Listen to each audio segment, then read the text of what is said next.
BNP Awami League তো একই দল। নো, বিএনপি আওয়ামী লীগ কখনোই এক দল নয়। বিএনপির কোন নেতা সংসদে দাঁড়িয়ে বলেনি কোথায় সিরাজ শিকদার। বিএনপির নেতা বলেনি, কাজে বিএনপি এবং আওয়ামী লীগ এক নয়।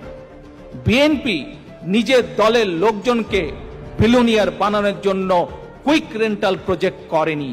বিএনপি আওয়ামী লীগ এক নয়। বিএনপি রাতের অন্ধকারে ভোট ডাকাতি কখনো নির্বাচন করেনি। বিএনপি আওয়ামী লীগ এক নয়। বিএনপি বটমলেস বাস্কেট করেনি, বরং খাদ্য উৎপাদনের দেশ করেছিল। বিএনপি আওয়ামী লীগ এক নয়। বিএনপি বিরোধী দলীয় নেতাকর্মীদের গুম খুন করেনি, কাজে বিএনপি আওয়ামী লীগ এক নয়। খালেদা জিয়া কখনো বলেন নাই যে এর অবস্থা হেফাজতের মতন করে দিব, আওয়ামী লীগের অবস্থা হেফাজতের মতন করে দিব, কোনোদিন আমরা বলিনি। কারণ আমরা জনগণের শক্তিতে বিশ্বাস করি, জনগণই সকল ক্ষমতার উৎস। বিএনপি আওয়ামী লীগ কখনো এক নয়।